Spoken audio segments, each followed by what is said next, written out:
வணக்கம் நண்பர்களே, என்னோட சேனலுக்கு உங்களை வரவேற்கிறேன். ஜஹாங்கீர் பாதுஷாவின் மகாராணி நூர்ஜஹான் இவரை பற்றிய சுவாரஸ்யமான தகவல்களை தெரிந்து கொள்ள வாங்க இன்னைக்கு காணொளிக்குள்ளே போகலாம். வந்தார்கள் வென்றார்கள். அத்தியாயம் 37. அந்தப்புறத்தில் ஓர் அரியணை. நூர்ஜஹான் விதவையானதற்கு பின்னணியில் மர்மம் ஏதேனும் உண்டா? நூர்ஜஹானை மனம் செய்து கொள்வதற்காக அவருடைய கணவரான செர் அஃப்கானை தீர்த்து கட்டியவர் ஜஹாங்கீர் என்று சில வரலாற்று ஆசிரியர்களும், விதவையான நூர்ஜஹானை திருமணம் செய்து கொண்ட ஒரே காரணத்திற்காக ஜஹாங்கீர் மீது இப்படி பழி சுமத்துவது அபாண்டம் என்று சிலரும் செர் அஃப்கான் மரணம் பற்றி வெவ்வேறு கருத்துக்களை தெரிவிக்கின்றனர். வங்காள கவர்னராக நியமிக்கப்பட்ட செர் அஃப்கான் தான்தோன்றித்தனமாகவும் முரட்டுத்தனமாகவும் செயல்பட்டது ஜஹாங்கீருக்கு தெரிய வர, அது பற்றி விசாரிக்க குத்புதீன் என்ற பிரபுங்கரை டெல்லியிலிருந்து வங்காளத்திற்கு அனுப்பினார் பாதுஷா. விசாரணையின் போது வாக்குவாதம் வெடித்தது. சக்கரவர்த்தியை செர் அஃப்கான் தரைக்குறைவாக பேசியதை கண்ட குத்புதீன் அவரை கைது செய்ய முனைய, கோபம் கொண்ட செர் அஃப்கான் உறையிலிருந்த வாளை உருவி அதை குத்புதீன் வயிற்றில் செலுத்தி கொன்றுவிட்டார்.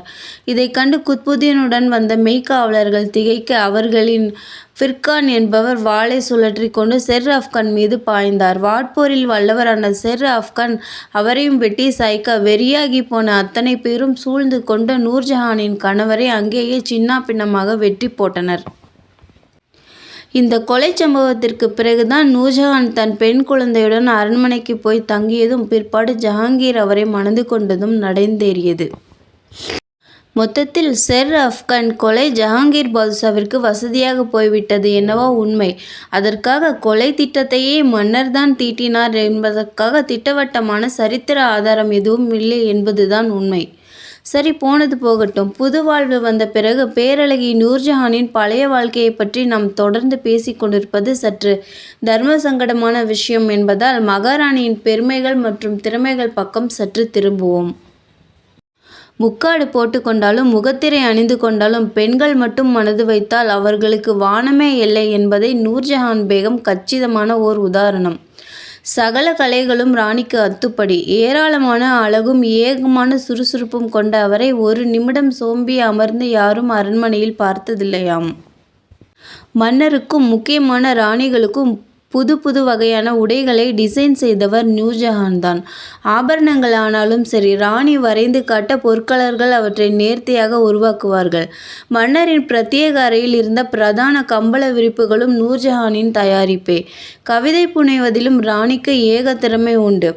ஜஹாங்கீர் காதல் உணர்வோடு தலைப்புகள் கொடுக்க, குறும்போடு கூடிய கவிதை வரிகளை மின்னலாக மனைவியிடம் வந்து விழும்.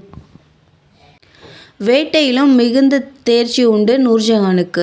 ஒரு முறை, இன்று நான் 4 புலிகளை வீழ்த்தாமல் திரும்ப மாட்டேன். அதற்கு நான் உபயோகப்படுத்தப் போவது 4 துப்பாக்கி ரவைகள்தான் என்று யானை மீது ஏறி காட்டுக்கு கிளம்பிய பேகம் 4 புலிகளை வீழ்த்திவிட்டு திரும்பினார். ஒரு புலிக்கு மட்டும் அதிகப்படியாக ஒரே ஒரு ரவை தேவைப்பட்டுவிட்டது என்று குறித்து பிற்பாடு கணவரிடம் ரொம்பவும் வருத்தப்பட்டார். அந்த அளவிற்கு ஒரு பெர்ஃபெக்ஷனிஸ்ட் நூர்ஜஹான்.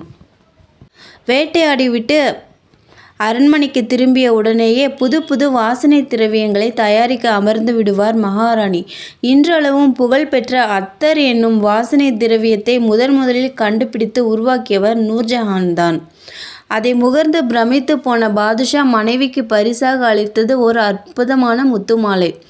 இத்தனை ஜோலிகளுக்கும் நடுவே சுமார் 500 அனாதை பெண்களுக்கு திருமணமும் நிதியுதவியும் இரக்க உணர்வோடு செய்து மறுவாழ்வு தந்தவர் ஜஹாங்கீரின் மகாராணி. பேச்சுக்கலை, காதல் கலை, ராஜதந்திரம் இப்படி அனைத்திலும் கொடிக்கட்டி பறந்த நூர்ஜஹானிடம் மன்னர் மதிமயங்கி போய் அடியோடு தன்னை இழந்ததை யார்தான் ஆட்சேபிக்க முடியும்? ஆகவே சாம்ராஜ்யத்தில் நூர்ஜஹானின் செல்வாக்கு பொங்கி பரவியதில் வியப்படைய ஒன்றுமில்லை. போக போக ராணியின் தலையசைப்பு இல்லாமல் எதுவுமே அசையாத நிலை ஏற்பட்டுவிட்டது. பேகம் ஒன்று சொன்னால் அதுதான் சட்டம். எல்லாமே இனி அவள்தான். தினமும் எனக்கு அருந்த ஒயினும் உண்ண உணவும் அவள் தன் கையால் தந்தால் போதும், அது ஒன்றே எனக்கு போதும் என்று வெளிப்படையாகவே அறிவித்த ஜஹாங்கீர் சக்கரவர்த்தி தங்க நாணயங்களையும் ராணி பெயரை பதிக்க செய்தார்.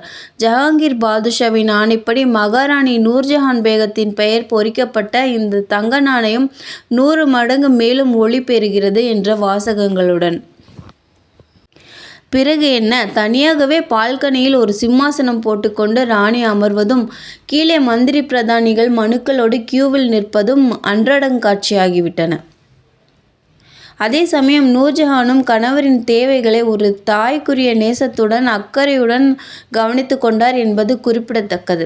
நூர்ஜஹானின் தங்கை இதிமத் தௌலாவும் சகோதரர் ஆசஃப் கானும் சாம்ராஜ்யத்தில் அசாதாரண செல்வாக்குடன் விளங்கினார்கள். ஆசஃப் கானின் மகள்தான் பிற்பாடு ஷாஜஹானை மணம் செய்து கொண்ட மும்தாஸ். மொத்தத்தில் இவர்கள் அடங்கிய ஒரு உச்சகட்ட கிச்சன் கேபினட்டே அரண்மனையில் உருவானது. மூத்த மகன் குஸ்ருவை எந்த அளவிற்கு ஜஹாங்கீர் பாதுஷா வெறுத்தாரோ அந்த அளவுக்கு இளைய மகன் குர்ரத்தை நேசித்தார் மன்னர். இளவரசருக்கு தனிப்பட்ட செல்வாக்கு நிறையவே இருந்தது. நூர்ஜஹானிடமும் புத்திசாலியான இளவரசர் நல்ல பெயர் எடுத்திருந்தார். பெரும் வீரராக திகழ்ந்த இளவரசருக்கு தந்தை பெருமிதப்படும் அளவுக்கு தன் போர் திறமையும் காட்டும் சந்தர்ப்பமும் கிடைத்தது. மேவாரை சேர்ந்த ராஜபுத்திர புரட்சி வீரர் ராணா பிரதாப் பிறந்த பிறகு அவர் மகன் அமர்சிங் முகலாய ஆதிக்கத்திற்கு எதிராக தொடர்ந்து கொரில்லா போரில் ஈடுபட்டு வந்தது குறித்து முன்னொரு அத்தியாயத்தில் குறிப்பிட்டிருந்தோம். மேவார் முழுமையாக டெல்லியின் ஆதிக்கத்திற்கு வர மறுத்து கண்ணாமூச்சி ஆடியதால் நிர்வாக ரீதியில் பல பிரச்சனைகள் ஏற்பட்டன. ராஜபுத்திரர்களை வழிக்கு கொண்டுவர ஜஹாங்கீர் 3 முறை படைகளை அனுப்பினார். தொடர்ந்து பல யுத்தங்கள் நடந்தும் கிபி 1606 1614 வரை திட்டவட்டமான முடிவு ஏற்படவில்லை. எல்லாமே டிராவில் முடிந்தது. கடைசியில் தெற்கே தட்சிண பிரதேசத்தில் இருந்த இளவரசர் குர்ரம் வரவழைக்கப்பட்டு அவர் தலைமையில் பெரும் படை ஒன்று மேவார் நோக்கி பாய்ந்தது. குர்ரத்தின் வேகமான திறமையும் தாக்குதலையும் சமாளிக்க முடியாமல் சரணடைந்த அமர்சிங் முகலாய இளவரசருடன் சமாதானம் பேசினார். தோற்றுப்போன தன்னை பெருந்தன்மையோடு குர்ரம் நடத்தவே நிம்மதி அடைந்த அமர்சிங் தன் மகன் கரண் சிங்கை முகலாய இளவரசரோடு ஆக்ரா அனுப்பினார். வயதாகிவிட்டதால் நேரில் தான் வர முடியவில்லை என்ற மன்னிப்பு கடிதத்தோடு அங்கே அரண்மனையில் கரண்சிங் மிகுந்த மரியாதையோடும் கண்ணியத்தோடும் நடந்து கொண்டது கண்டு முகம் மலர்ந்த ஜஹாங்கீர் மேவார் இளவரசரை தன் அருகில் அன்புடன் அமர்த்தி கொள்ள நட்பு மலர்ந்தது. எமக்கு தலை வணங்கி தனிப்பட்ட மரியாதையெல்லாம் கூட ராணா தர வேண்டியதில்லை. நம் குடையின் கீழ் இணக்கமாக நடந்து கொண்டால் அதுவே போதும் என்று எடுத்து சொன்ன ஜஹாங்கீர் கரண்சிங் ஊர் திரும்பிய போது யானை, குதிரை, முத்து மாலைகள், சரிகை உடைகள், வைரங்கள் பதிக்கப்பட்ட குருவாள், தங்க கோப்பைகள் என்று சுமார் 2 லட்சம் ரூபாய் மதிப்புக்கு பரிசுகள் கொடுத்து அனுப்பினார். அதற்கு பிறகு மேவார் ராஜபுத்திரர்கள் முகலாய ஆட்சிக்கு எதிராக கிளர்ச்சியில் இறங்கவில்லை. பிற்பாடு அவுரங்கசீப் ஆட்சியில் அவர்கள் மீண்டும் சீண்டப்படும் வரை. இதைத் தொடர்ந்து தட்சிண பிரதேசத்தில் அக்பர் காலத்திலிருந்தே வழிக்கு வராமல் இருந்த நிஜாம் ஷாஹி வம்சத்தை சேர்ந்த வீரர் மாலிக் அம்பர் மராட்டியர்களோடு சேர்ந்து கொண்டு கூட்டணி அமைக்க இளவரசர் குர்ரம் தலைமையில் ஒரு பெரும் படை 1617 தெற்கு நோக்கி சென்றது. இளவரசரின் வீரத்தை சமாளிக்க முடியாத மாலிக் அம்பர் டெல்லிக்கு கப்பம் கட்ட ஒப்புக்கொண்டு சமாதான உடன்படிக்கை செய்து கொண்டார். இப்படி மேவாரை தொடர்ந்து இங்கேயும் வெற்றி கொடி நாட்டிவிட்டு ஏராளமான நகைகளோடும் வைர வைடூரியங்களோடும் பரிசு பொருட்களோடும் ஆக்ராவுக்கு திரும்பிய இளவரசரை தன் அரியணையிலிருந்து இறங்கி வந்து ஜஹாங்கீர் ஆறத் தழுவிக்கொண்டார்.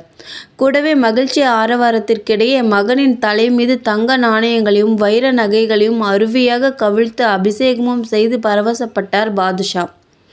ஷாஜஹான் உலகத்தை ஆள்பவர் என்ற பட்டப்பெயரை இளவரசருக்கு ஜஹாங்கீர் சூட்டியது அப்போதுதான். முகலாய சாம்ராஜ்யத்திற்கு பெருமை சேர்த்த இளவரசருக்காக அந்தப்புரத்தில் வரலாறு காணாத வகையில் ஒரு கோலாகலமான விருந்துக்கு ஏற்பாடு செய்தார் மகிழ்ச்சியின் உச்சியில் இருந்த நூர்ஜஹான் பேகம். ஆனால் நூர்ஜஹான் ஷாஜஹான் நட்பு வெகு நாட்கள் நீடிக்கவில்லை. பின்னே ஒரே உரையில் எப்படி 2 கத்திகள் இருக்க முடியும்? நன்றி. அடுத்த காணொளியில் சந்திப்போம்.